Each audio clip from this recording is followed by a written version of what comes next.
खुलुमबाय लोगोफोर, नोंथांमोनखौ डियार ब्रह्म चेनेलाव आरो फिन खेबसेबाव बयखौबो गोजोन फुंबिलिनि गाहाम हामलायथि बावहरग्रोनाय जाबाय। आं दिनै नोंथांमोननि सिगाङाव आरोबाव माखासे सानसेयारि खौरां लानानै फैबावलायबाय। आसा खालामो नोंथांमोनहा खौरांखौ खोनासंनानै मोजां मोनगोन। आरो बेजों लोगोसेनो नोंथांमोनहा सानफ्रोमबो फुंबिलि समाव गोदान खौरांनि आपडेट मोननो थाखाय चेनेलखौ साबस्क्राइब खालामनानै लादो आरो खौरांखौ खोनासंनानै मोजां मोनोब्ला अन्नानै लाइक, शेयार आरो कमेन्टबो खालामनानै होलांब्लानो जाबाय।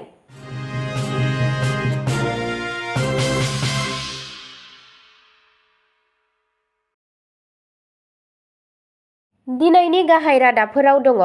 जुबिन गार्गखौ मान बावनानै प्रमद बर'आ खौरांगिरि मेल खुंदों। सिद्धार्थनि बेरेखा एफआइआरखौ जुबिन गार्गनि बिसि गरिमा शइकिया गार्गआ बोखांफिननो थाखाय खावलायबाय। जुबिन गार्गनि रुंसारि जानायाव दुखु फोरमायनानै जिइउआ पस्ट ग्रेजुएट फरायसा आफादनि थाखाय बिसायख'थि खुंगोन।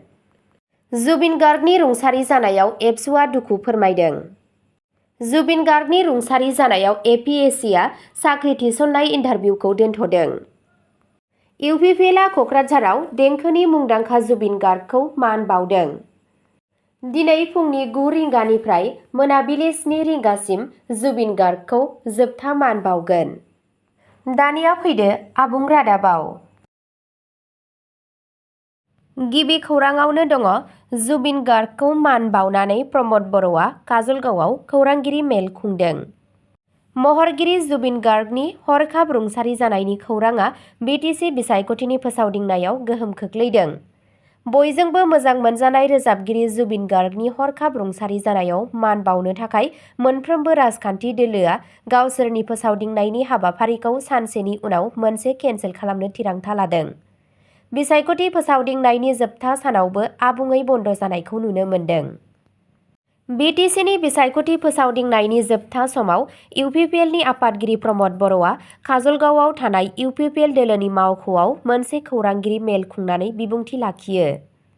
मेलनि जागायनायाव प्रमद बर'आ मुंदांखा रोजाबगिरि जुबिन गार्गखौ गावनि बिनम्र मान बावनायजों लोगोसे मुंदांखा रोजाबगिरि जुबिन गार्गखौ मान बावो, जाय बै दुखुनांथाव सानाव जोंखौ अरायनि थाखाय बिदाय होदोंमोन, जाय बिथांमोनहा आसाम आरो हादोरनि सुबुंफोरनि गोसोआव मोनसे अमिट छाप गालांदों।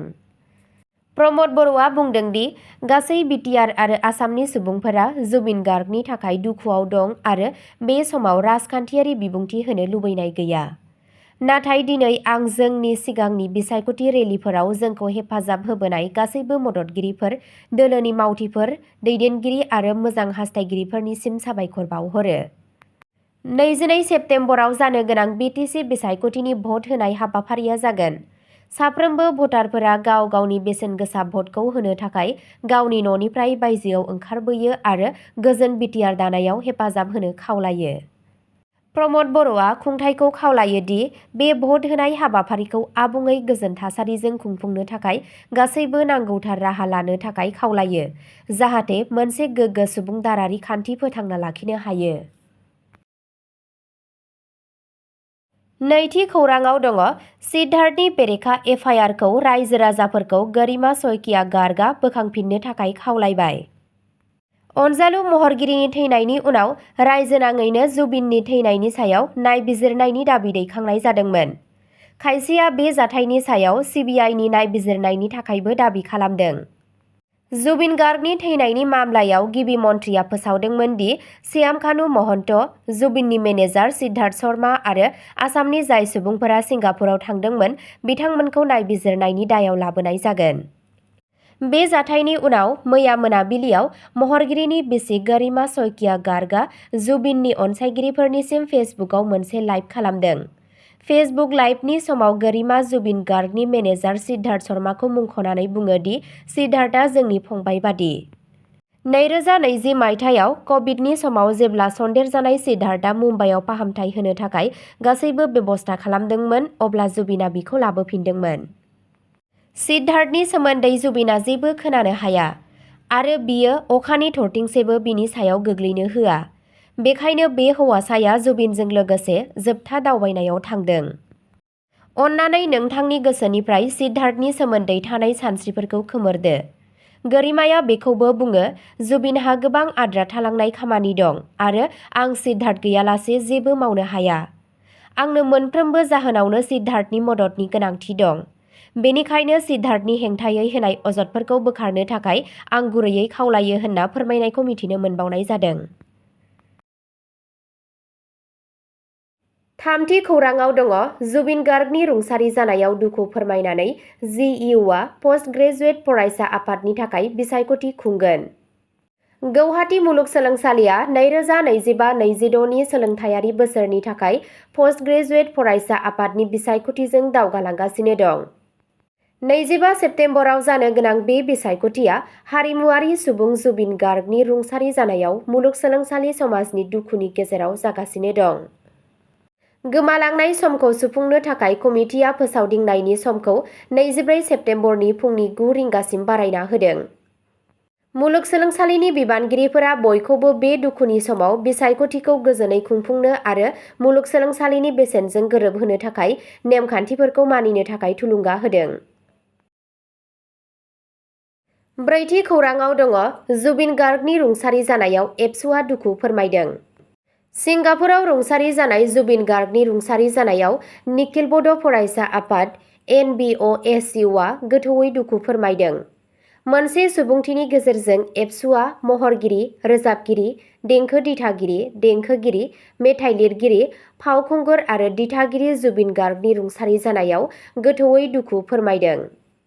बिबुंथियाव बिथांमोनहा जुबिन गार्गखौ सासे देंखोगिरिल' नङा नाथाय फसंथान, खौसेथि, सिनायथि आरो थुलुंगानि नेरसोनबो होनना बुङो।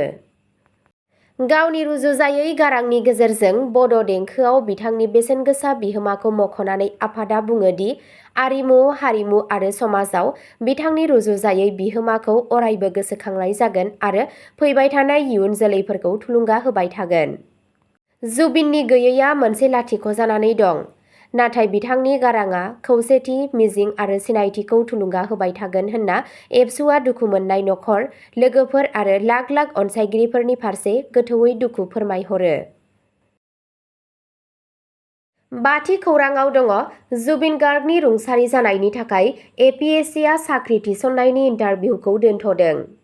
आसाम पाब्लिक सार्भिस कमिसन (एपिएससिआ) रुंसारि देंखोनि गेदेमा जुबिन गार्गनि सन्मानाव थिसननायनि मोगा-मोगिखौ गोबाव खालामदों।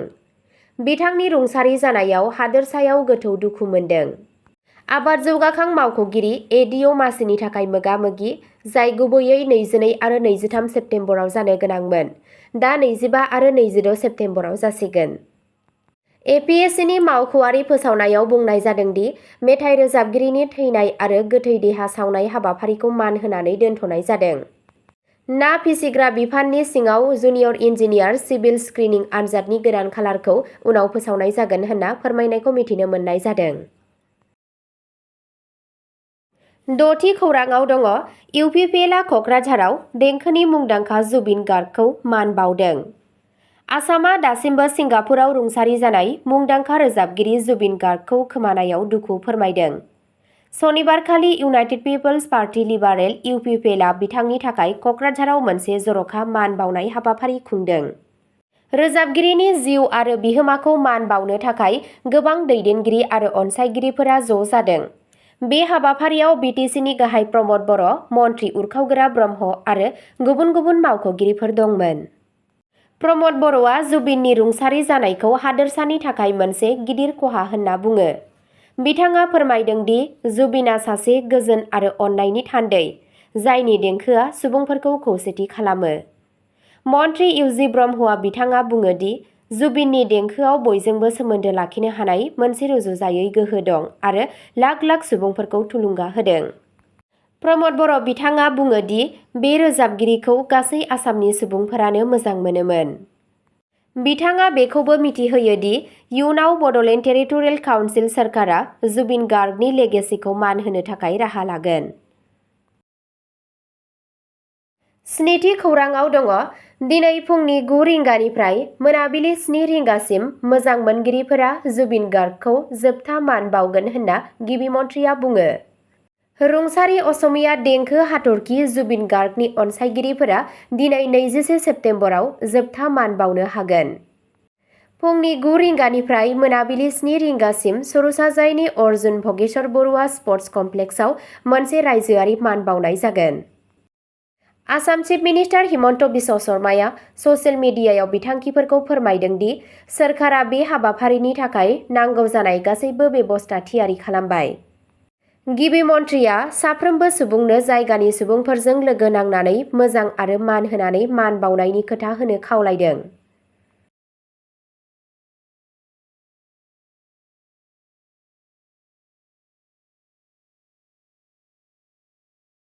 अब्ला दिनैनि खौराङा एसेनोसै, गोजोन्थों।